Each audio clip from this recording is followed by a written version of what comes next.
What if I told you there is a button that, if you press it, will not kill you, will not harm you physically in any way, but for a few moments, or maybe a few hours, it will completely and utterly delete you, not your body, the you inside, the narrator in your head, the voice that is listening to my voice right now. What would happen if that voice just stopped? This isn't science fiction. This experience is real. It has a name that sounds like something from a horror movie: ego death. It is sought after by monks in remote monasteries, explored by neuroscientists in high-tech labs, and stumbled upon by ordinary people in moments of extreme crisis. It is described as both the most terrifying experience a human can endure and the most blissful and transformative. It is the ultimate paradox of consciousness, the memory of a time when you weren't there to remember. To understand ego death, we first have to understand the ego itself, and not the way we usually use the word, as in he has a big ego. In psychology, the ego is something much more fundamental.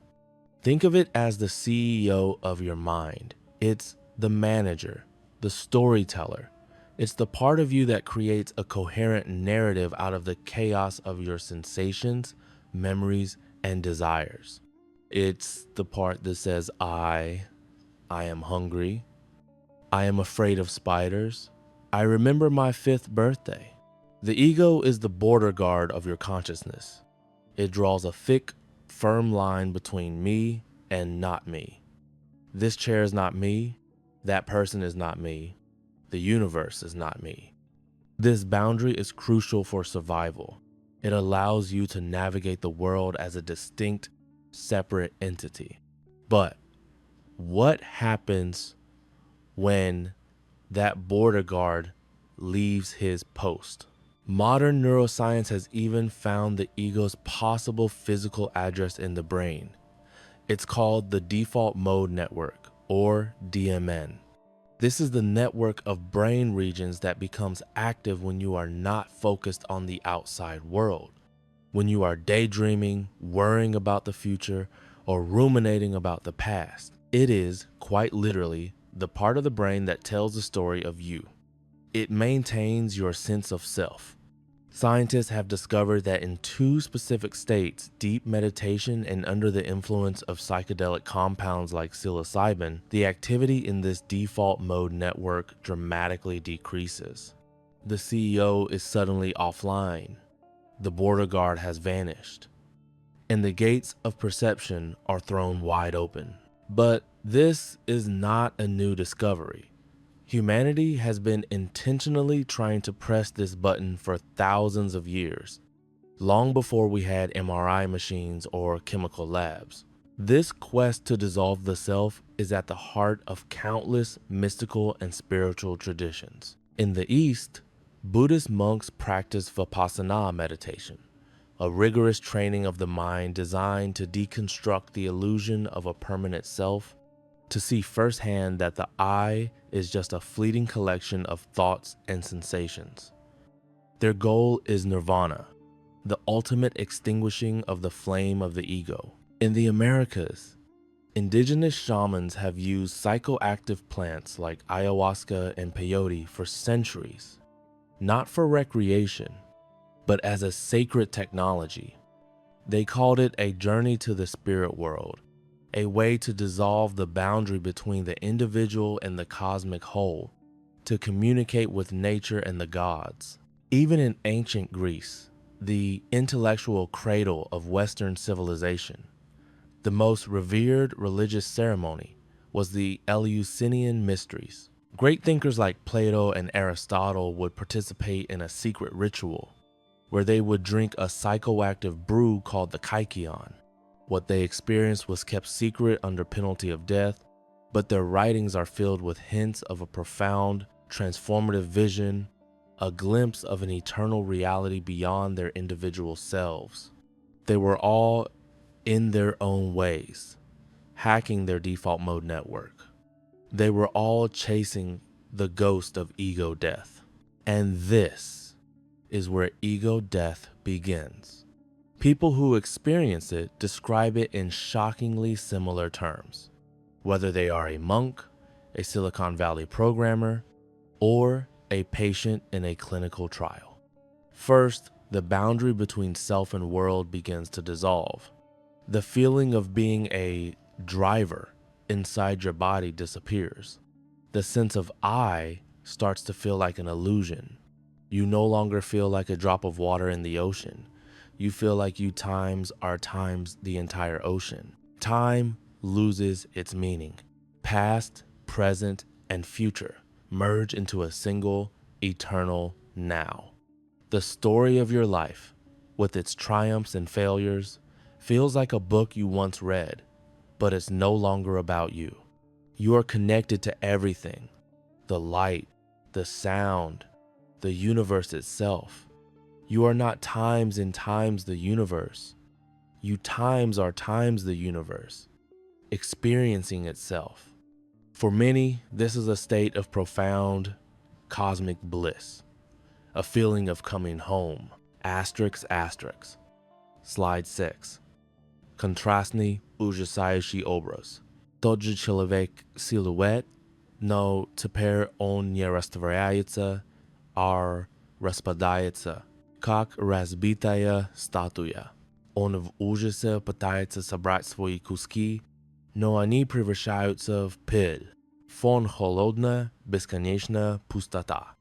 Asterisk, asterisk. But there is a dark side, a terrifying flip side to this cosmic unity. For some, the moment the ego begins to dissolve, the mind panics. The CEO has lost control, and the brain's alarm systems go into overdrive. This isn't bliss, it's annihilation. It's the ultimate horror, the experience of your own non-existence. If I am not here, then who is experiencing this? If my story is gone, then what am I? The mind desperately tries to cling to a sense of self, but there is nothing to hold on to. This can feel like dying or going insane. It is the raw, primal fear of oblivion, experienced while you are still conscious. This is the terror that the ego, our inner protector, is designed to shield us from every single day. And then, just as mysteriously as it began, it ends. The default mode network reboots, the CEO returns to the office, the border guard is back at his post. The boundary between me and not me solidifies. You are back. You are you again, but you are not the same. You now have a memory of being gone.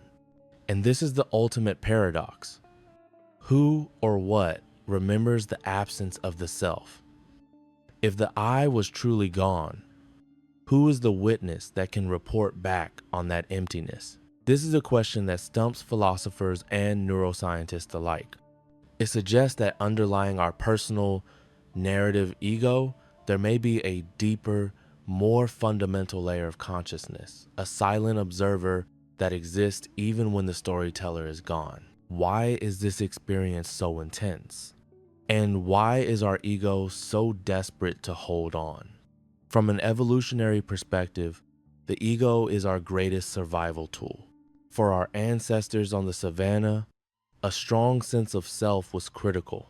I need to find food. That lion is a threat to times me, asterisk. I need to protect times my times family. A state of blissful, oceanic unity with the cosmos would have quickly resulted in being eaten. The ego was forged in the fires of survival.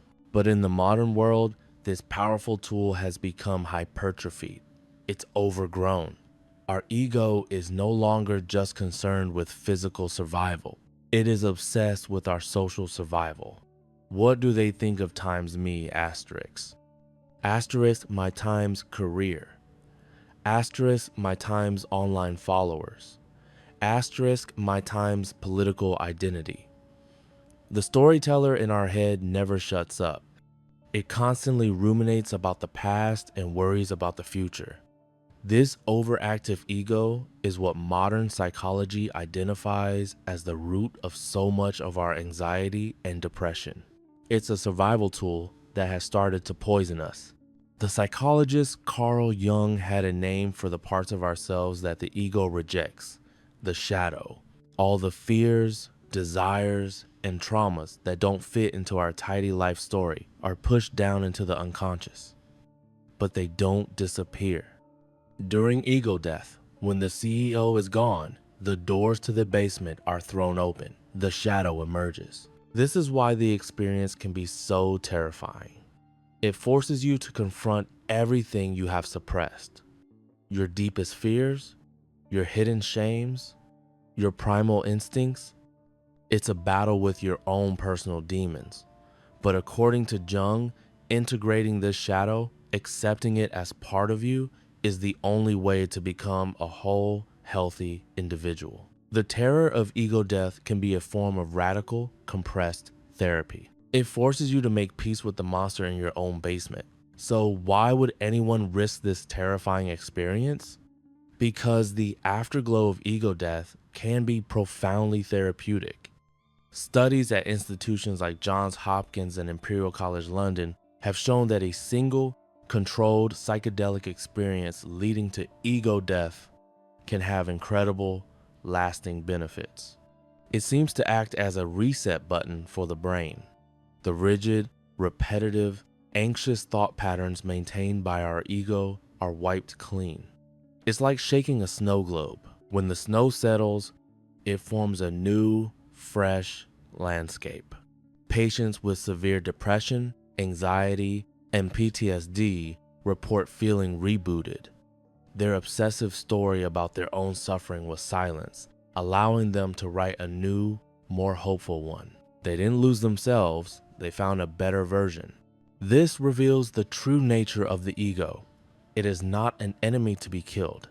It is a tool, a powerful, essential, but sometimes overbearing tool. We need our ego to file our taxes, to remember our friends' names, to plan for the future. A permanent state of ego death would make life in society impossible. The goal then is not ego death, but ego dissolution. Not to kill the king, but to remind him that he is a servant, not a master.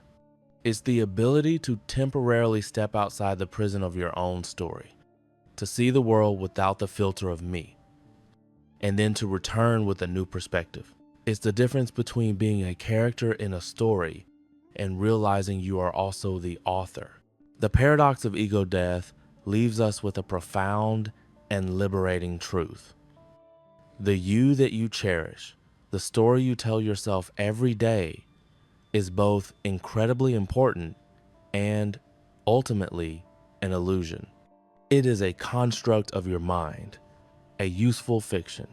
Knowing this doesn't diminish you, it empowers you. If yourself is a story, then you have the power to edit it. You can change the narrative from one of fear to one of compassion, from one of separation to one of connection. The ultimate mystery isn't what's out there in the stars, but the deafening, beautiful silence that occurs when the narrator in your head finally stops talking and just lets you see.